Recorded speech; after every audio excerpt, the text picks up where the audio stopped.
Hi everyone, this is Mike DePong and welcome again to Spirit Hill, Spirit Healing in and into Love and Light. And this is going to be kind of a short video, but it's something that I really wanted to share with you as you engage in your own healing journey or in exploration of yourself. You know, I've talked with you before about what it means to heal, and that one of the very first steps, although it's not a prescription, but one of the very first steps is for us to be able to know self, to know that we are spirit incarnate, that we are spirit in bodies, bodies in spirit, really, and that we have heart. Ego has obscured that because ego was necessary for us to take that incarnate aspect upon us. But heart is the true self, that highest self, the one that we came here to live, to express, and that we get to flavor spirit. We get to characterize spirit with all of our own unique personality and everything, along with all that ego's given to us, and it's really a wonderful thing. But to heal, many times, we need to explore that reconciliation of ego and heart, and we need to come into that. And so I was journaling 3 mornings ago, and as I journaled, and many times I work with these spirits that are all about us, these spirits that commune with us, that are part of this unity. Every spirit that has its own place and its own function, and I call them my unseens, the unseen energies, and they really can help us. And so sometimes they channel through me, through my heart, and they speak, and I write. And as I write, I know that I'm writing stuff to myself from them, from spirit. And one of the things that I realized as I was doing this the other morning is that there was a message, and it was just something that I thought I would offer as a help to you, and as it has been to me, a help to begin this healing process, to explore some of self. And this is a very simple thing, and it's a very fun thing and a wonderful thing.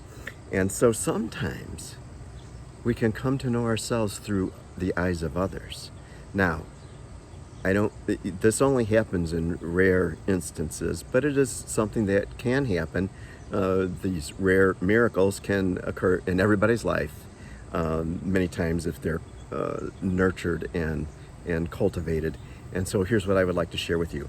Sometimes intimate friends are those with whom we can share ourselves without the guard of ego. In other words, there's this time of sharing, this time of just being friends, of enjoying one another with a disarmed ego. And when that happens, when ego is disarmed, then heart, that part of us that is spirit, comes out without any kind of modification, without any kind of modulation. It's just pure heart. And so have you ever had those times where you just can laugh with somebody, where you and it's not just laughter, but where you can laugh and it can slip into conversation, and you share parts of yourself that are just intimate, and they do too. And when this happens, that real unguarded us comes out. And so if you have that kind of friend, and I would caution you against this, don't go asking people to do it. If you have to ask, it's probably not that kind of a friend. But if you have this kind of friend, and you're exploring yourself, you're wondering, maybe you're at a point in this healing journey for yourself where you're wondering, gee, I wonder who I really am. And you've looked in the mirror. If you explore yourself and you look behind those eyes that are staring back at you, behind them, to the real eyes, to the real heart, then maybe you will hear that there's direction for you from the viewpoint of this kind of friend that I'm talking about, an intimate friend that you can just be unguarded with, laugh with, enjoy, while you're exploring, where you know that you're exploring yourself. And so you can be grounded, you can be healing with these special kinds of friends that are very wonderful. So you can get together, you can laugh, you can talk, and just let your heart lead you. Enjoy being you without any apologies, without any explanations, and that kind of friend doesn't ask for apologies or explanations. So I wanted to share that, but then I had started this series about my poetry, and by the way, I did go through and I found out that this volume that I've written has 46 original poems, and after every poem I have this little section called Questions and Thoughts. So, and this is the way the spirits work together, where you're exploring yourself, like I explore myself every day, where you're exploring yourself, you're awakening more every day, you're becoming more spiritually conscious, more of a conscious creator. And so I'm looking through these poems and I thought, I wonder if there are any of them that I've written that have to do with this thing about friendship. Well, it didn't take me more than 5 or 10 minutes at the most before I ran across this, and I want to share this poem with you. And then the questions and thoughts after it. That's what clinched this connection between the ability to explore self through the eyes of an intimate friend and this poem. So here is what the poem is called: Enjoyment.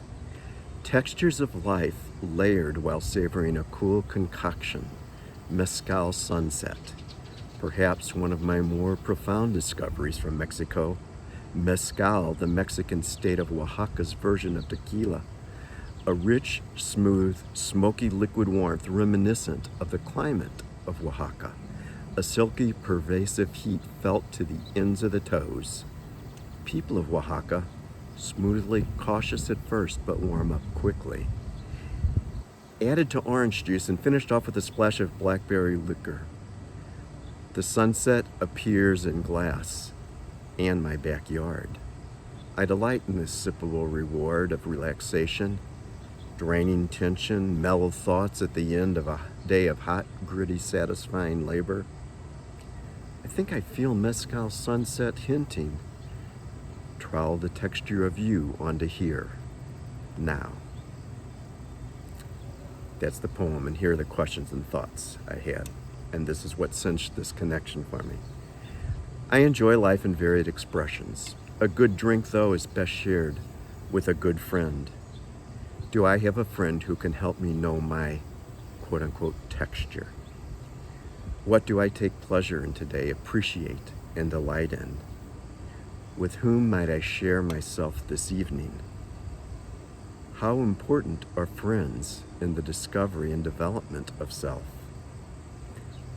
To what degree do I recognize and live this part of myself who enjoys not only who I am, but also who I want and celebrate, what I want and celebrate about myself and life?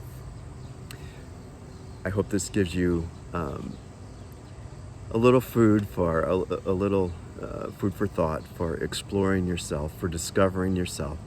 Just a little tip and a part of this poem that could be helpful to you. And so I offer it until next time, leaving you in love and peace. Thanks.